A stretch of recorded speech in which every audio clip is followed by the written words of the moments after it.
जय श्री कृष्णा। राधे राधे। आप सभी का दिन शुभ एवं मंगलमय हो।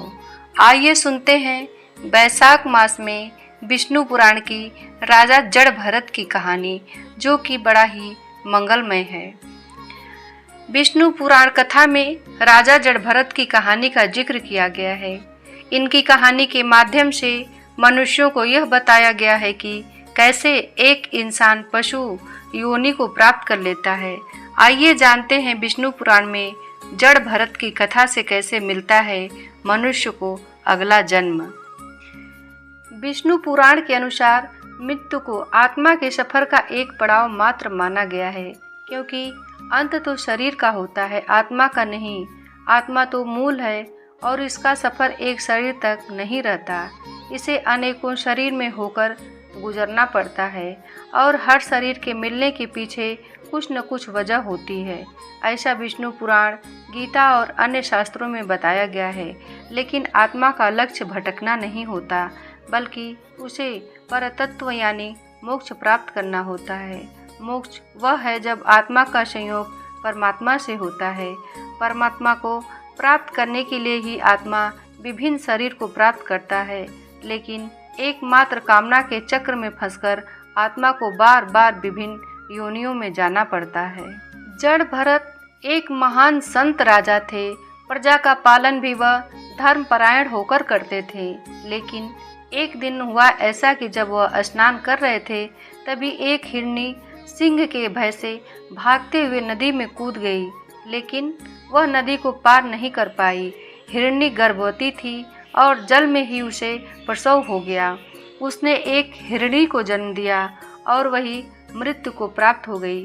राजा को हिरनी के बच्चों को देखकर उस पर दया आ गई और वह उसे लेकर अपने राजभवन में आ गए।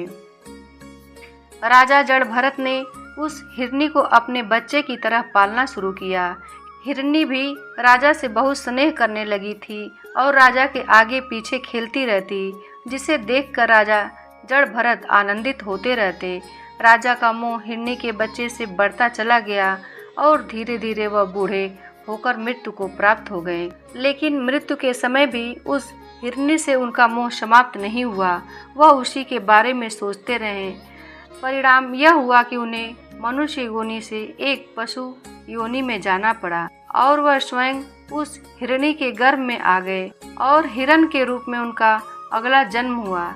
इस तरह इस कथा में बताया गया है कि मनुष्य मृत्यु के समय जिस भाव से भावित रहता है, उसी भाव से उसे अगला जन्म प्राप्त होता है। गीता में भी कहा गया है कि मृत्यु काल में भगवान में जिनका मन लगा रहता है वही मोक्ष को पाता है। लेकिन यह बहुत ही कठिन है, क्योंकि जीवन भर जिस भाव से मनुष्य भावित रहता है, वही भाव मृत्यु के समय उसके मन पर हावी रहता है।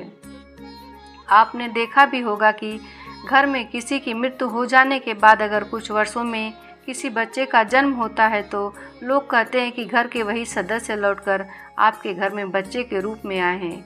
दरअसल यह उस व्यक्ति के अपने परिवार के प्रति मोह और कामना को दर्शाता है, क्योंकि मनुष्य अपनी कामनाओं और परिवार के मोह से जल्दी निकल नहीं पाता। गरुड़ पुराण में भी कर्मों की प्रधानता बतलाई गई है, जिसके अनुसार मनुष्य जैसा कर्म करता है उसी के अनुसार उसे अगला जन्म मिलता है। इसलिए कर्म और कामना इन दोनों को ही मनुष्य के अगले जन्म का कारण माना जाता है।